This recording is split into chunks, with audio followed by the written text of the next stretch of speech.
नमस्कार दोस्तों, स्वागत है आपका SSC learning point by Singh sir. आज हम करेंगे 10 सितंबर की शिफ्ट 3 का पेपर, यानी कि 10 की हम 2 शिफ्ट कर चुके हैं, उनको जाकर देख लेना। और धीरे धीरे करके सोल्यूशन पीडीएफ भी प्रोवाइड की जा रही है, तो उनको भी थोड़ा वेट किया करो, मिल जाएंगी। तो ऐसा नहीं कि उनको रख के मैं अचार डालूंगा, मैं आपको प्रोवाइड करूंगा, ठीक है। तो उसके लिए टेंशन मत लिया करो। पहला सवाल कह रहा, दी गई अवधि के दौरान कंपनी द्वारा भुगतान की गई कुल एरियर की राशि दी गई अवधि के दौरान भुगतान किए गए बोनस की कुल राशि का कितना परसेंट है। तो अगर हम देखें टोटल एरियर तो ये रहा, और इसके बाद बोनस की बात करें तो ये रहा, यानी कि इसमें देखो दोनों में जीरो तो आ ही रहे ना सब जगह, तो हमें जीरो से तो कोई मतलब नहीं, हमें डायरेक्ट जोड़ लेते हैं बाकी। तो 5 हो गया, 8 5 13, 13 और 9 22, 3 25 और 6 31, ठीक है। हाथ से लगा 3 हो गया, 4 3 7 7 4 11 4 15 5 20 और 5 25 हो गया, यानी कि 2 5 1 आ गया। अगर हम यहाँ पर देखेंगे बोनस की बात तो 23 हो गया, 3 1 4 5 4 9 7 16 16 और 8 24 हो गया, हाथ से लगा 2 4 6 8 10 12 हो गया। अब वो यही कह रहा था बोनस की राशि का कितना परसेंट है, तो बस यही तो इनटू में 100 कर दो, इसी का हमें मान निकालना था। अब ऑप्शन इतने बढ़िया दिए गए थे कि पहला नंबर आप पकड़ लेते तो आंसर आ जाता आपका, इसमें कुछ काटना नहीं है। आप एक चीज देखो, इसमें कितनी बार भाग जाएगा, 2 ही बार जा सकता है। 2 चौकू 8, 12 दूनी 24, देखो 251 से कम आ रहा है, यानी कि 2 के बाद जो भी पॉइंट लगे होंगे लगे रहने दो, हमें क्या मतलब। अगला सवाल कह रहा था, निम्नलिखित में से किस वर्ष में पिछले वर्ष की तुलना में वृद्धि दर सबसे अधिक है। यानी कि सबको तो चेक करना नहीं है हमें, 15 18 16 19, यानी कि 15 18 और ये 16 और ये हो गया 19। तो हम यहाँ पर वृद्धि देखते हैं, सबसे पहले किस में कितनी हुई है। यहाँ पर अगर देखेंगे तो 8 से 6 गया, सॉरी 16 से 8 गया तो 8 हो गया, और इधर बचा 9 9 से 3 गया तो 6 9 से 8 गया 1, इतने की वृद्धि हुई है। पॉइंट लग जाएगा एक के बाद, किससे, 83.8 से। अगर हम 2016 का तो देख लिया, 2015 का भी देख लेते हैं, ये लिख लेते हैं, ठीक है। 2015 हो गया, और कौन सा होगा, 2018 होगा, और 2019 होगा। तो 15 की बात करेंगे, 8 से 6 गया तो 2 हो गया, 3 से 2 गया 1 हो गया, 8 से 7 गया 1, इतने की वृद्धि हुई किससे, 72.6 से। इसी तरीके से 18 में देखेंगे तो 14 से 8 गया तो 6, पिछले से देखना 18 में पिछले से कितनी वृद्धि हुई, 14 से 8 गया तो 6 हो गया, और इधर बचा कितना है 7, 7 से 2 गया तो 5 हो गया, और 12 यानी कि 1 बचा, और बटे में कर देंगे 112.8। 2019 में भी ऐसे ही देखेंगे, 6 से 4 गया 2, 14 से 8 गया तो 6 हो गया, और 2 से 2 जाएगा 0 हो जाएगा, पॉइंट लगा देंगे, यानी कि 128.4 आ गया। अब देखो, अगर हमें रेट निकालनी हो तो आपको भी पता है कि सब में 100 का गुणा करना पड़ेगा, हम वो काम नहीं करेंगे, हम रेशियो पर काम कर लेते हैं ना, थोड़ा हम रेशियो पर काम करेंगे, हमें थोड़ा जल्दी आंसर मिल जाएगा। बाकी कैलकुलेशन तो है तो करने पड़ेगी, 2 3 6 2 1 2, 2 छक्के 12, 2 चौको 8, 2 दूनी 4 हो गया। इधर करेंगे 4 से कट जाएगा बिल्कुल, 4 3 12, 4 नेम 36 हो गया, 4 दूनी 8, 3 4 8 32, 4 दूनी 8 हो गया। इधर करेंगे तो 4 दूनी 8 हो गया, 4 से नीचे कटेगा क्या, नहीं कटेगा, तो 2 से काट लो, 2 पंजे 10, 2 छक्के 12 हो गया। इधर 2 3 6 हो गया, 1 बचा, 2 छक्के 12, 2 3 6 हो गया, और इधर कैंसिल आउट करते हैं, 2 अट्ठे 16, 2 चौकू 8 हो गया। इधर करेंगे 2 चौकू 8, 2 एकम 2, 2 नेमा 18 हो गया। अब यहाँ पर 9 4 13 1 14 हो रहा है, 7 से कटेगा क्या, 7 पन्ना 35 हो रहा है, 35 यानी कि 6 नहीं कट रहा। देखो अब यहाँ पर इसको और काट लो, 13 हो जाएगा, तो 3 नेम 27, 3 चौकू 12 हो गया। अब इसमें जो रेशियो निकल कर आया है इस तरीके से लिखो, देखो 419, 56 बटे में 363, और 13 बटे में 94, और 31 बटे में 642। अब इसमें देखना, अगर हम पॉइंट लगा दें, एक जीरो बढ़ा दें, तो ये लगभग 2 बार चला जाएगा, लगभग 2 बार। इधर पॉइंट लगाया, इधर जीरो बढ़ाया, 3 दूनी 6, 2 बार तो नहीं जाएगा, एक ही बार जाएगा। इसमें हमने पॉइंट लगाया जीरो, ये भी एक ही बार जाएगा। इसमें पॉइंट लगाया जीरो, ये तो अभी भी नहीं जाएगा, अभी भी एक भी बार नहीं जाएगा, यानी कि सबसे बड़ा कौन सा आ रहा है, ये आ रहा। अब इसमें ऐसा मत करना कि 100 का गुणा करके फिर रेट निकाल लो, नहीं। अगर इस तरीके से भी बात नहीं बनती तो फिर क्या करते, वैसे तो इससे बनी जाती, हम यहाँ पर क्रॉस मल्टीप्लाई करके देख लेते, ये तो आपको पता होगा तरीका, 56 बटे में 363, इसमें हम गुणा करते तो 84 गुणे में 363 और 56 गुणे में 419। तो यहाँ पर हम एक देखते कि इसमें किसका मल्टीप्लाई बड़ा आ रहा, जिसका बड़ा आता वो रेशियो बड़ा हो जाता। तो इस तरीके से इसको अप्रोच कर सकते थे। अगला सवाल कह रहा था, फेस्टिवल सीजन में बिक्री के दौरान 1000 के अंकित मूल्य वाली कांस्य की एक वस्तु इतनी इतनी और इतने की 3 क्रमागत छूटों के बाद बेची जाती है। एक महिला ग्राहक द्वारा फेस्टिवल सीजन के दौरान वस्तु खरीदने में भुगतान की जाने वाली राशि। भाई देखो सिंपल सी बात है, 1000 गुणे में करना पड़ेगा 8, गुणे में करना पड़ेगा 7, गुणे में करना पड़ेगा 9, तो 8 सत्ते 56, 6 में 54 हो गया। देखो 4 जो 2 जगह आ रहा था, इसलिए थोड़ा और मेहनत कर लो। तो 56 कर लेंगे, 9 छक्का 54, 9 पन्ना 45 और 5 50, कहीं 504 लिखा है आंसर। अब यहीं पर ऑप्शन अगर ऐसे होते 50.4 और 5040, तब आपको एग्जैक्ट करना पड़ता। अब यहाँ जरूरत नहीं है, तो सिंपल सा, अगर 1000 देख लिया तो कायदे में तो यहाँ पर 20% कम करेंगे तो 80 बनेगा, 8 लिख लो, इसका 7 लिख लो, और 10 से अगर 100 से 10 कम करेंगे तो 9। तो केवल इतना करना था बस, आपको कोई मतलब ही नहीं था अदर फैक्टर क्या लिखे हुए हैं। करा कागज का एक आयताकार टुकड़ा इतने मीटर लंबा इतना मीटर चौड़ा है, यदि कागज को उसकी चौड़ाई के साथ लपेट कर एक बेलन बनाया जाता है तो बेलन का आयतन क्या है। सबसे पहले 11 की डिविजिबिलिटी चेक करेंगे। 2 1 3 9 5 14 ये हो जाएगा। 2 1 3 8 5 13 नहीं होगा। 2 2 4 5 नहीं होगा। 2 2 4 5 1 6 नहीं होगा। आंसर तो आ चुका है। अब उसको देखो, वो ये कहना तो ये चाह रहा है कि इस तरीके का ये पेपर रहा, ठीक है, ये पेपर रहा। अब चौड़ाई के परत है, यानी कि इससे इसको मिला दिया गया। समझ में आई बात? यानी कि जब हमने मिलाया तो ये पेपर इस तरीके से, ये चौड़ाई इसकी इस तरीके से पूरी मुड़ गई आके यहाँ पे। तो ये जो बन गया है ये 2πr क्या बन गया, ये 22 बन गया। तो इसी तरीके से ये नीचे, तो हाइट कितनी हो गई, हाइट 50 हो गई। तो कहने का मतलब है कि r बराबर में कितना आ जाएगा, 22/7 करेंगे, 22 से 22 कैंसिल, 7/2। आयतन निकालेंगे, πr² h होता है, यानी कि 22/7, r² का मतलब 7/2, 7/2 इंटू में 50 हो। तो इधर करेंगे तो ये 25 हो गया, इधर करेंगे ये 11 हो गया, 7 से 7 कैंसिल आउट हो गया। तो 25 सत्ते 175 गुणे में 11 हो गया। तो 5 7 5 12, 7 1 8 9 हो गया, 1 हो गया, आंसर आ गया 19 25। अगला सवाल, तो इसमें देखो भाई पी क्यू आर सर्वांगसम MON के दिया गया, तो ये सब कुछ दिया गया था, x प्लस वाई का मान निकालना था। भाई देखो ये जो ट्रेंगल लिखा हुआ है P Q R congruent triangle, यानी कि सर्वांगसम त्रिभुज इसके है। तो MON लिखा है, MON देखो इधर लिखा है, बीच वाला O आ रहा है, इसमें भी देखो बीच वाला Q आ रहा है। तो Q वाला कौन सा है, 82, यानी कि 82 बराबर में क्या हो गया, डिग्री में 5/-8, ये भी डिग्री में था। कंपेयर करेंगे तो 82 बराबर में 5/-8 लिख सकते हैं। 8 इधर आ जाएगा तो 90, 18 पंजे 90, ये भाई का मान आ गया। अब हमें निकालना है x का मान। तो भैया देखो एक ही साइड का मान दिया गया था तो हम डायरेक्ट मान रख लेंगे। अगर 2-3 साइडें दी जाती तो हमें देखना पड़ता कौन सी साइड किसके बराबर होगी। तो 18 रखेंगे, इधर जाएगा 6, यानी कि 3 दूनी 6, x बराबर 2 आ गया जब y बराबर में 18 रखा। यहाँ पर रखेंगे 18 प्लस का 2, आंसर कितना आ जाएगा, 20। अगला सवाल सिंप्लीफिकेशन है। सबसे पहले डिवाइड करते हैं, तो 24 दूनी 48, इधर करेंगे तो 15 आ जाएगा, यानी कि 15 प्लस का 4a और इधर हो जाएगा प्लस का 2 बराबर में 1। इसको सॉल्व कर लिया है तो 15 2 17 हो गया, दूसरी साइड चला जाएगा 16, यानी कि a बराबर में -4। अगला सवाल, एक निश्चित धनराशि पर साधारण ब्याज धनराशि का 5वां हिस्सा और प्रतिवर्ष ब्याज की दर वर्षों की संख्या की 5 गुनी। यदि ब्याज की दर में 3% की वृद्धि हो जाती है तो 6 वर्षों के लिए 5600 पर साधारण ब्याज कितना होगा। तो पहली कंडीशन में कह रहा था धनराशि का 5वां हिस्सा, अगर धनराशि ये 5 है प्रिंसिपल, तो ऐसा ही हमारे पास कितना है, 1 है। और यहाँ पर जो हम निकालेंगे तो 5 बराबर में r इंटू में t, ठीक है। लेकिन आपको बोला गया है कि वर्षों की संख्या की 5 गुनी है, यानी कि रेट बराबर क्या है, 5t है। तो r बराबर में हम 5t लिख सकते हैं, तो इंटू में 5t इंटू में t बटे में 100 बराबर में 1 हो गया, यानी कि 25 चौकू 100, तो t बराबर कितना आ गया, 2 आ गया, यानी कि t बराबर 2 हो गया। तो r बराबर कितना हो गया, 10। अब टाइम देखेंगे तो नया तो 6 हो गया, रेट कितनी हो गई, 10 प्लस का 3 हो गई। तो 5600 का 6 गुणे में 13 इतना परसेंट हमें निकालना था। देखो इसमें बहुत से स्टेप से कटिंग की जा सकती हैं, आपको ये बिल्कुल इतना नहीं लिखना है, मुझे तो लिखना पड़ा समझाने की वजह से, नहीं तो बहुत सारी चीज़ें आपको स्किप हो जाएंगी। तो ये चीज़ ध्यान रखना, इतना आपको लिखना नहीं है। तो छचरंग 36 हो गया, 6 पंजे 30 और 3 33 गुणे में 13, 13 6 78 हो गया, 13 3 39 और 7 46 हो गया, 13 3 39 और 4 43 आंसर।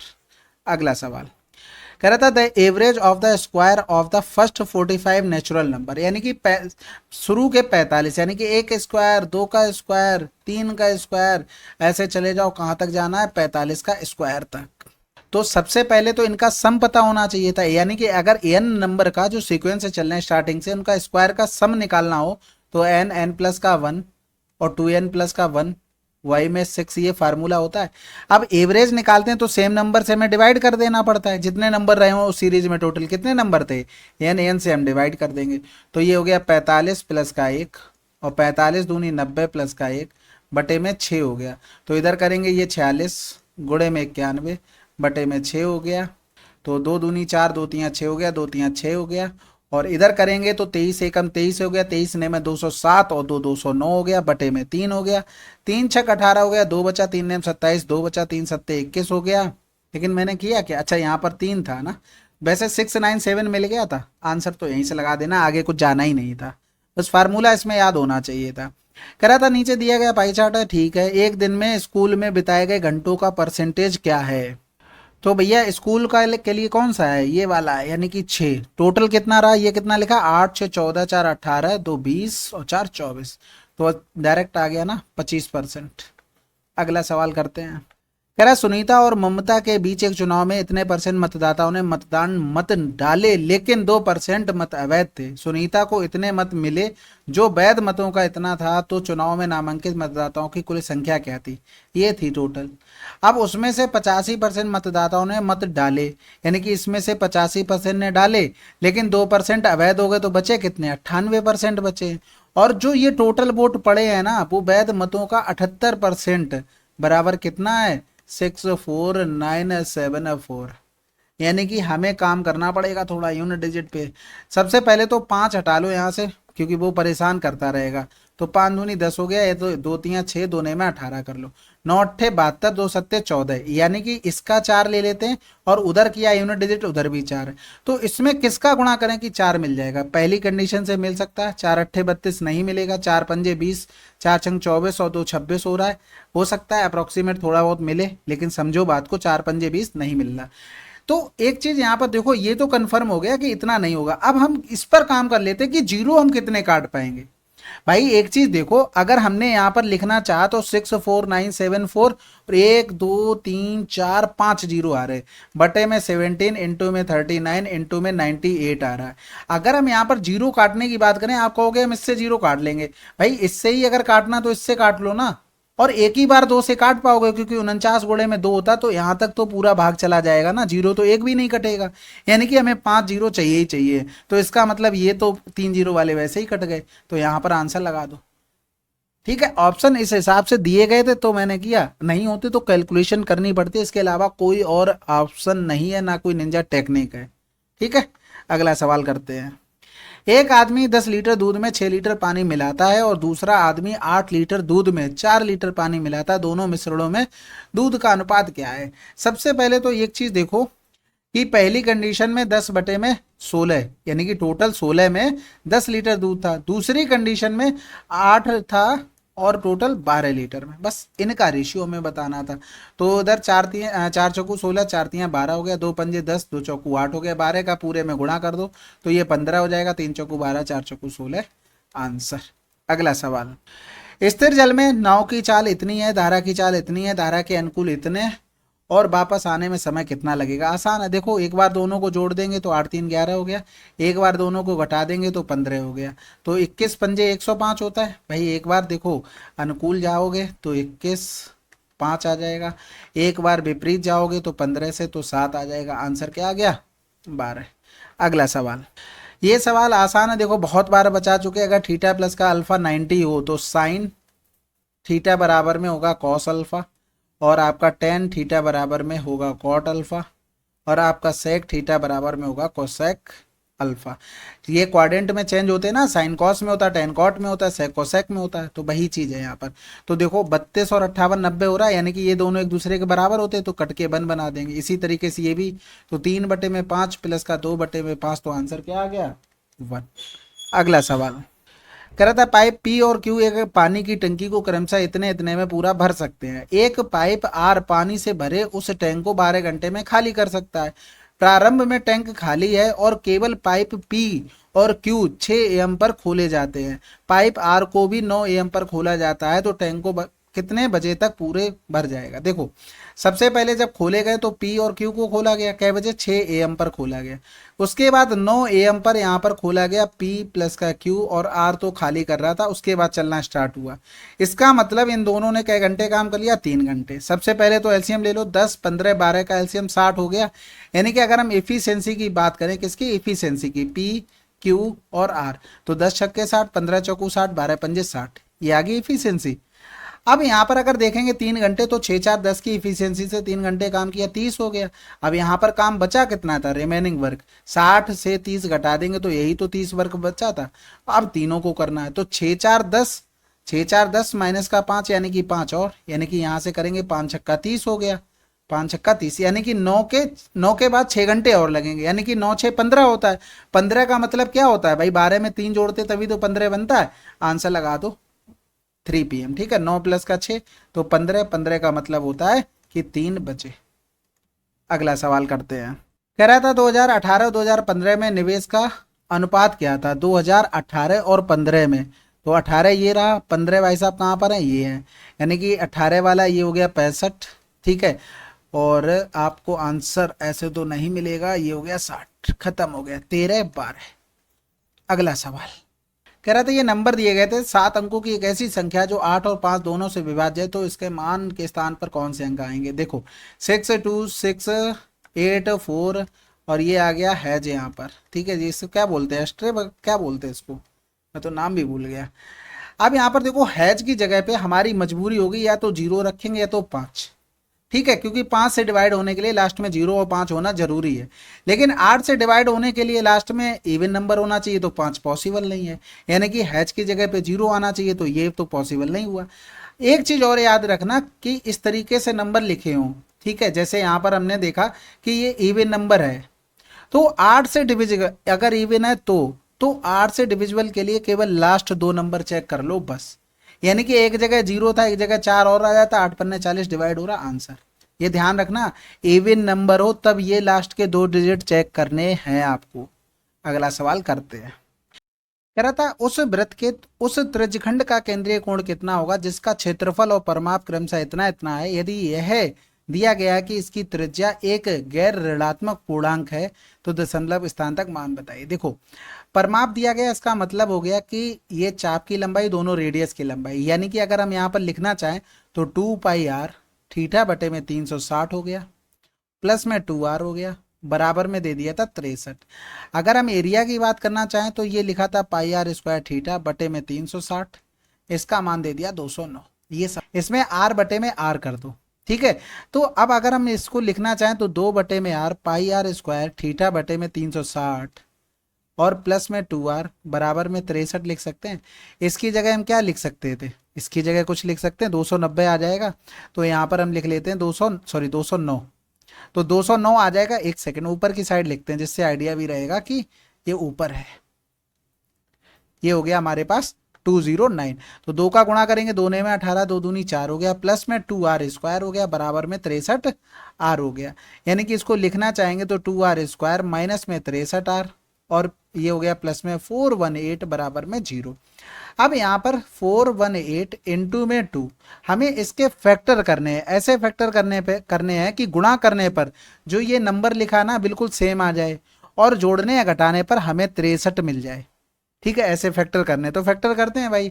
यहाँ से ये 11 का मल्टीपल हो रहा है तो 11 चौक 44 ज़्यादा हो जाएगा, 11 अट्ठे 88 हो गया, गुणे में 2। इसको लिखना चाहेंगे तो 19 दूनी 38 हो गया, गुणे में 2 हो गया। तो आप अगर देखोगे 11 4 का गुणा कर लें तो 44 और 19, देखो गुणा सबका वही चल रहा है, तो ये देखने की तो जरूरत नहीं इनका मल्टीपल ये आएगा, वो तो वहीं से फैक्टर बना रहे, सारे फैक्टर लिखे हुए, तो मल्टीपल तो आना ही आना है। अब इनको जब जोड़ोगे तो देखो 63 बन रहा है, तो ये फैक्टर हमारे निकल के आ गए, यानी कि हमें चाहिए 63 माइनस का। फैक्टर तो निकल आए लेकिन 63 माइनस का चाहिए, तो इन दोनों को हमें माइनस मानना पड़ेगा, क्योंकि गुणा करेंगे तब तो प्लस बना ही देंगे, प्लस का 418 आ ही जाएगा, लेकिन हमें चाहिए माइनस का 63।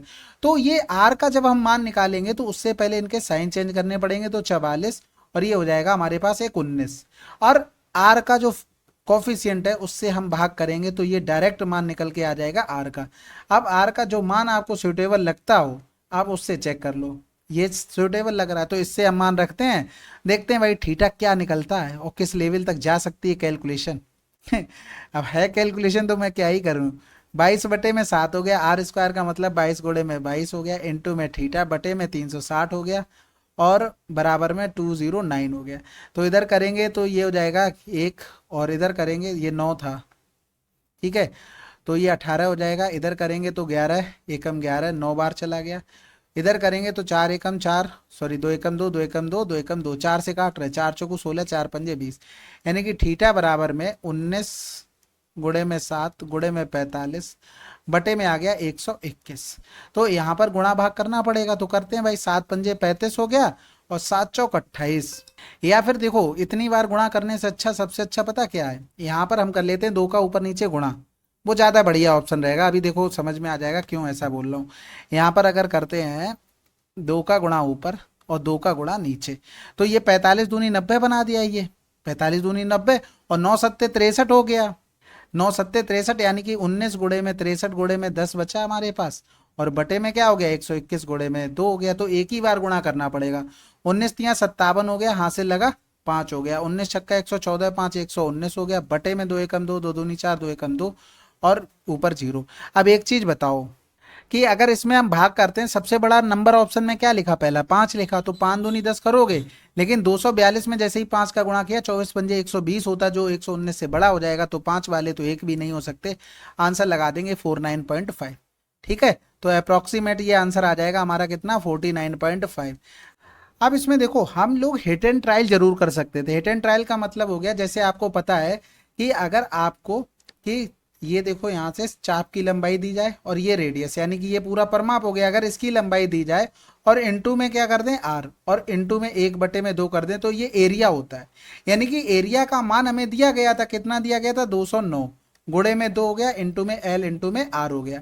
अगर हम देखें पूरा परमाप कितना हो गया, एल प्लस का 2r, यानी कि जो चाप की लंबाई है उसका हो गया, और प्लस में 2r हो गया। तो इसका मान 63 दिया गया था। अब इसके हम फैक्टर बना सकते थे, ऐसे एल और आर के फैक्टर बना लो कि इसमें सेटिस्फाइड हो जाए। तो 9 2 11, 11 का मल्टीपल हो रहा था, 11 कम 11, 11 9 में 99, 2 हो गया इधर में। अब यहां पर क्या हुआ, हमें 2r का मान चाहिए भाई, इस इक्वेशन में 2r है ना, तो दोनों तरफ हम 2 का गुणा कर दें। तो इधर देखना 11 चौक 44 इंटू में 19, इतना आसान नहीं होगा, मैं फिर कहूंगा इतना आसान नहीं होगा। यहाँ पर तो बैठ के आराम से बना लो, आपको बेसिक से ये करना आना चाहिए। मैं हर सवाल में कहूंगा जिसमें आप फंसते हो ये देखा करो, हम बेसिक से बना पाएंगे। पता लगे 24 सवाल इजी आ गए और एक सवाल आपका टफ आ गया, तो 24 में तो बहुत जल्दी कर लोगे, टाइम बचेगा, फिर क्या करोगे। तो इसलिए मैंने दोनों तरीके इसको बता दिए। तो यहाँ पर देखना 44 और 19 कितना हो रहा है, 63 हो रहा है, यानी कि यहाँ पर ये सेटिस्फाइड हो गया। तो कहने का मतलब ये है कि ये 2r का मान ये रहा होगा, यानी कि ये 2r का मान हो गया, तो r बराबर क्या आ गया, 22 आ गया। अब मान रख दो, यानी कि pi r square theta, pi r square theta बटे में 360, और बराबर में हो गया हमारे पास कितना, क्या था 209। ठीक है, तो 22 बटे में 7 हो गया, रेडियस का मान हमारे पास 22 आ गया, इंटू में 22 आ गया, इंटू में थीटा आ गया, बटे में 360 आ गया, बराबर में 209 आ गया, यानी कि 11 कम 11, 9 बार चला गया, 11 दूनी 22 हो गया। इधर करेंगे तो ये 180 हो गया, 4 बार काटेंगे, 4 चौकू 16, 4 पंजे 20, तो ये 11 बार चला जाएगा। ठीक है, या फिर ऐसा करो, इसमें 2 का गुणा कर लो और इसमें भी 2 का गुणा कर लो, काटते नहीं एक तो ज्यादा आसान रहता, क्योंकि इधर 45 ने में 90 हो गया और 7 ने 63 हो गया, यानी कि 11 11 में 121, 2 एकम 2, 2 दूनी 4, 2 एकम 2, इंटू में थीटा बराबर में 45 दूनी 90 और 90 9 सत्ते 63, 630 गुणे में 90 हो जाता। तो गुणा करके अब देख लो, 0 हो गया, 19 57 हो गया, हासिल लगा 5, 19 छक्का 114 और 5 119 हो गया, और बटे में कितना हो गया 242 हो गया। बस ये थीटा का मान आ गया। अब इसमें ऑप्शन में ये देख लो भाई, सबसे पहले 5 लिखा, तो 24 पंजे 120 करोगे, 119 से बड़ा आ जाएगा, तो 5 वाले तो हो नहीं सकते, आंसर लगा दो। ठीक है, कैलकुलेशन का खेल था, दोनों तरीके आपको बता दिए। बस ये चीज बतानी जरूरी है कि कैसे कैसे टैकल कर सकते हैं, बाई चांस फिर से आ गया तो ऐसे कर सकते हैं। ठीक है, चलो फिर अगला सवाल करते हैं। अब इस सवाल को देखो, ये तो सवाल खैर आसान है, एक्स स्क्वायर प्लस का वाई स्क्वायर अपॉन में कर देते हैं एक्स वाई, और अपॉन में इधर कर देंगे 280 बटे में 120 हो गया। इसमें 2 का गुणा कर दो, इसमें भी 2 का गुणा कर दो। कंपोनेंडो एंड डिविडेंडो जानते हो ना, एक बार जोड़ देंगे एक बार घटा देंगे। चलो करके दिखाते हैं पूरा। एक बार जोड़ दिया और एक बार हमने यहाँ पर क्या किया, घटा दिया, 2x y हो गया। इधर करेंगे तो ये हो जाएगा 2 एकम 2, 2 चौकू 8 हो गया, यानी कि 2 सत्ते 14 और 2 छक्के 12 आ गया। तो 7 बटे 6, यानी कि 7 प्लस का 6 और 7 माइनस का 6 हो गया। ठीक है, यहाँ पर अगर देखेंगे ऊपर लिखा हुआ x प्लस वाई का होल स्क्वायर और अपॉन में x माइनस वाई का होल स्क्वायर, और ये हो गया 7 6 13 माइनस का 1, यानी कि अगर रूट लेंगे दोनों तरफ तो x प्लस वाई अपॉन में x माइनस का वाई, ये क्या हो गया, रूट 13 हो गया। लेकिन हमसे जस्ट इसका अपोजिट पूछा था, तो ये क्या आ जाएगा, 1/√30। अगला सवाल, ये भी सवाल आसान है। यहाँ पर लिखेंगे 5 का कॉस स्क्वायर थीटा प्लस में 5 में साइन स्क्वायर का थीटा और प्लस में 2 कॉस स्क्वायर थीटा बचा हुआ था माइनस का 6 बराबर में 0।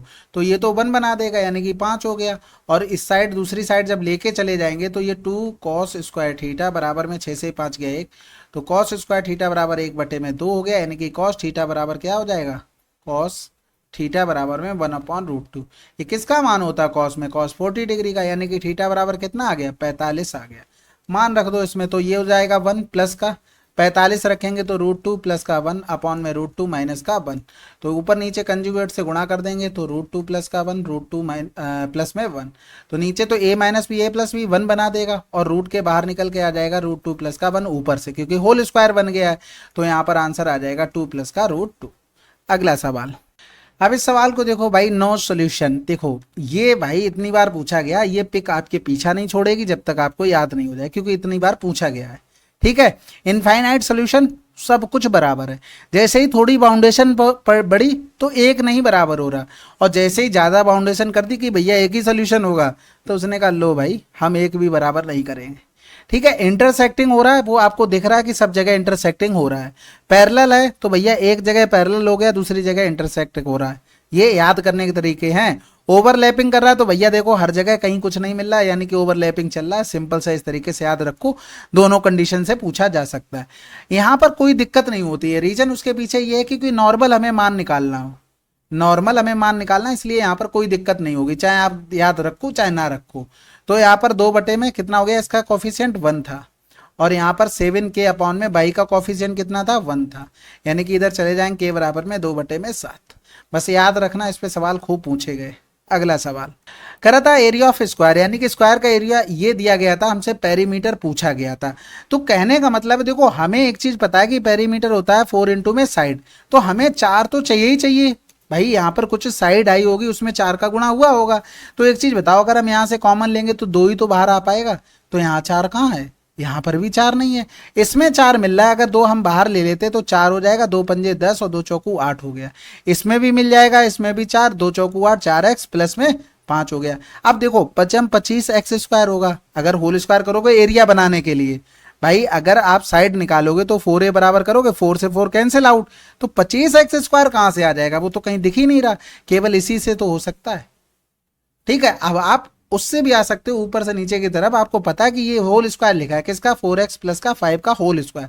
लेकिन कभी कभी बहुत लेंदी प्रोसेस दे देता है, उसमें आप ऑप्शन से जाया करना। ठीक है, और ऑप्शन से करोगे जल्दी टैकल भी हो जाएगा। यहाँ पर तो नॉर्मल लिखा हुआ था, इसलिए कोई दिक्कत नहीं है। अगला सवाल कह रहा था, 2 वृत्तों की त्रिज्याएं इतनी है, उनके केंद्रों के बीच की दूरी इतनी है, उभयनिष्ठ अनुस्पर्श रेखा की बतानी है लंबाई, यानी कि ट्रांसवर्स लाइन की।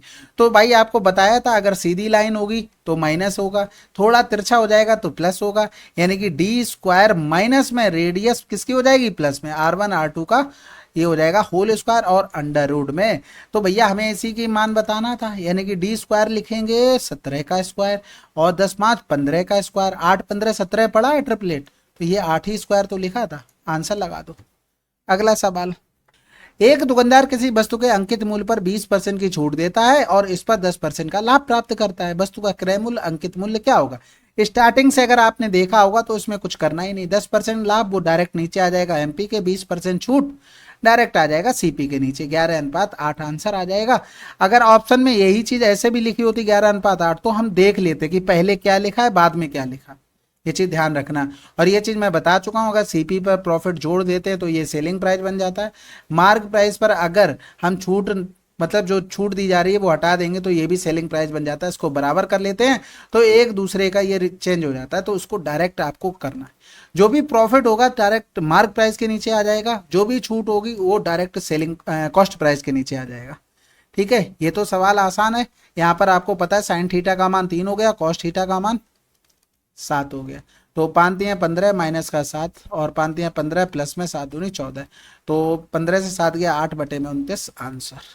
अगला सवाल, यदि 2 वृत्तों की एक उभयनिष्ठ बाह्य स्पर्श रेखा की लंबाई 9 और एक उभयनिष्ठ आंतरिक स्पर्श रेखा की लंबाई 5 है, तो दोनों वृत्तों की त्रिज्याओं का गुणनफल क्या होगा। तो एक्सटर्नल का लिखेंगे तो हमसे डायरेक्ट कॉमन टेंजेंट की बात कर रहा है, तो फार्मूला d² R1 माइनस का R2 का होल स्क्वायर। तो ये अंडर रूट में आ जाएगा। अगर ट्रांसवर्स की बात कर रहा तो डी स्क्वायर माइनस में R1 प्लस का R2 का होल स्क्वायर हो गया।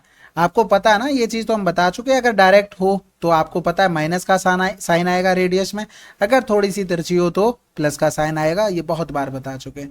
तो हमें एक चीज बताओ, ये 9 किसका मान था? ओवेनिस्ट बाह्य स्पर्श रेखा का, यानी कि डायरेक्ट कॉमन टेंजेंट का। इसका मान हो गया ये 5 का स्क्वायर। अरे स्क्वायर क्यों कर दिया? ठीक है, अच्छा स्क्वायर करना ही पड़ेगा, तो ऐसा कर लेते हैं, यहाँ से ये हटा देते हैं, इधर स्क्वायर कर लेते हैं। ठीक है, यहाँ पर हमने कर लिया होल स्क्वायर। तो डिफरेंस करेंगे तो ये डिफरेंस, ये प्लस हो गया, ये माइनस, ये कैंसिल आउट हो गया। अब यहाँ पर देखना, प्लस वाला हम पहले लिख लेते हैं, R1 प्लस में R2 का होल स्क्वायर, और माइनस में हो जाएगा R1 माइनस R2 का होल स्क्वायर। और 9 से 5 गया तो 4 हो गया, और 9 5 14 हो गया। कहने का मतलब ये हो गया 9 स्क्वायर माइनस का 5 स्क्वायर, तो ए स्क्वायर माइनस बी स्क्वायर का फार्मूला। तो 9 5 14, 9 से 5 गया तो कितना बचा? 4 बचा। इधर लिख लेंगे तो ये देखो माइनस वाला ये फार्मूला डायरेक्ट लिखा हुआ है, तो यहाँ पर अगर लिखेंगे तो ये डायरेक्ट आ जाएगा 4R1 और R2 बराबर में दे दिया 4 इंटू में 14, तो R1 इंटू में R2 बराबर क्या आ गया? 14। ठीक है, चलिए फिर ये 10 की शिफ्ट 3 दी, टोटल 25 क्वेश्चन कर लिए और बहुत विद इन टाइम में कर रहे हैं। आशा है कि आपको सोल्यूशन पसंद आ रहा होगा। बस अंगूठों में दर्द ज़्यादा होता है इसलिए कमेंट नहीं लिखते हो आप लोग।